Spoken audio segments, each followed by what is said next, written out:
We want to turn to politics now in the very tight and very important race for governor of Arizona. The Republican nominee, Kari Lake, was reportedly removed from the audience at a town hall over the weekend after eyewitnesses say she staged a stunt meant to rattle her opponent.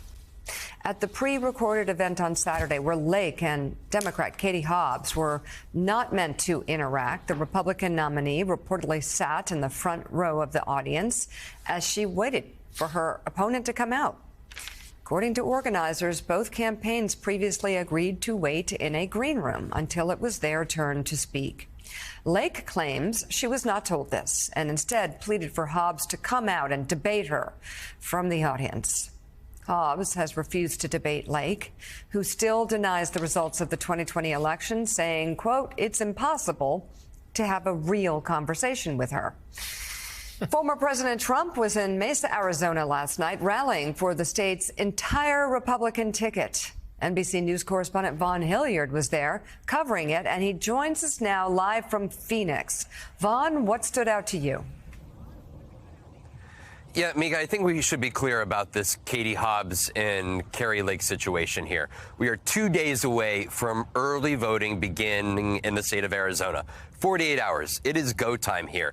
And over the course of these last months, ever since that August 2nd primary, Katie Hobbs, the Democrat, has wholly avoided any interactions with Kari Lake. The debate, the lone debate, was supposed to be this Wednesday, but she has refused to go toe-to-toe with a Republican. I talked with her on Saturday as to why she has doubled down on that decision, and she said that she does not want to be part of a spectacle of conspiracies with Kari Lake. But in the meanwhile, it is the Republican, backed by Donald Trump, who has been at these forums. She is going to take the stage on Wednesday night by herself with a broadcast audience across every television station here in the state of Arizona, and is going to most likely spew several of those election conspiracy theories to an audience without any rebuttal here. And that is where you see Kari Lake last night appearing up on stage with Donald Trump, doubling down on her alliance with him.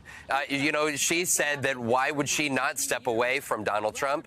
And she said that, look, it's what got her here to this point, and that she would ultimately I'm not sure if you can hear Kari Lake there like I can in my ear, but Kari Lake said that she would not step away from Donald Trump because it's what got her here to this point. And when you look at the polls, you're seeing them in a dead heat here. And you have to also look at these other candidates. Mark Finchem, the Secretary of State candidate, who is also the fellow election denier. Abe Hamadeh, the Republican running for Attorney General, the fellow election denier. Polling shows them all in situations where there could be a clean sweep of victories here. And you cannot ignore the fact that it is very well known here in the state of Arizona exactly where these candidates stand when it comes to the 2020 election. And so you're looking at a reality. Well, Democrats thought this state was trending blue, that the majority of the Arizona electorate could very well over the course of the next months vote those individuals into office. We were able to catch up with a couple of voters here over the weekend. I'd like you to take a listen. Why don't you trust Kari Lake? For one, how she believes in abortion. Some would say Kari Lake is an election denier. Did you consider not voting for her because of that? I did, but I try to look at those things that might benefit us more. How do you consider yourself? Conservative. But you're voting for Katie Hobbs. Never mind. Wait, but you're voting for Katie Hobbs. I don't want Kari Lake. Who are you going for? I'm going for Kari Lake. Why? Kari Lake just seems like she's more like of the public people. You don't ever see Katie Hobbs anywhere.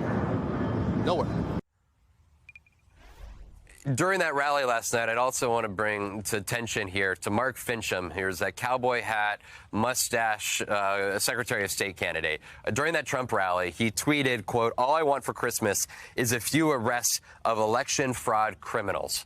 I asked Mark Finchem about that, and he has suggested that there is already indications of potential voter irregularities, that there are individuals from the state of New Mexico that are crossing into Arizona, illegally registering to vote.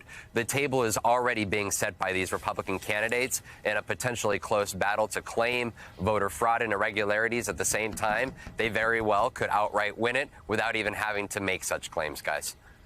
Yeah, Vaughn, it's of course, their claims are absolutely outrageous. You look at the slate of statewide candidates in Arizona for people like me who actually I don't know. I like Western democracy. I like free elections. I think people that lose elections should be, for me, I'm very rattled by what I see out in Arizona. That said, if Kari Lake's positions are so indefensible, then Katie Hobbs, in my opinion, needs to debate her, and because she's leaving the stage to her, she's turning the microphone over to her, just like the Democrats or Republicans did in the September or in the the January 6th hearings, just turning the microphone over to them instead of pushing back. And that one person you said talked about how Katie Hobbs wasn't around. I've never seen running from debates ever in any race. I've never seen it help a candidate. And I'm wondering, when you were talking to people, did this have an influence? Did this impact them? The fact that Katie Hobbs won't debate an out-and-out election denier that, let me just say, our next guest politically would tear to pieces. Right. Two things on that front. Joe, you've run campaigns before here, and so often campaigns, they try to get out in front of the public.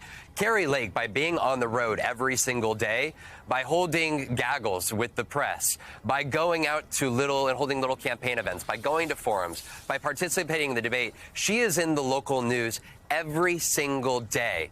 We were here for the course over several days. Katie Hobbs, frankly, I know we're the national press here coming in, but she had no events to cover.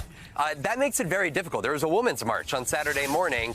She quickly spoke at that, but then she did not participate in the actual march. She quickly moved to her vehicle there. And I think this is a situation that is frustrated Democrats, frankly. They've had a great number of conversations, from legislators to Democratic voters to Democratic operatives, who have been frustrated by Katie Hobbs not going on the attack against Kari Lake and going toe-to-toe and fighting back against those conspiracy theories. I was also talking with Wes Gola. He was a former McCain aide, longtime Republican operative here, who said that he'd go up, he'd join for whether it be TV campaign ads. He would do what it would take to stop Kari Lake in support of the Democrat running in this race. But he said the cavalry never arrived. He said that he needed Katie Hobbs to be the one fighting, yet she hasn't done that, which makes him and others, Republicans and independents, feel a little on the outside by jumping forward themselves when they feel like the Democrat herself has not taken a strong enough stand, guys. NBC's Vaughn Hilliard live in Phoenix. Thank you very much. And to you.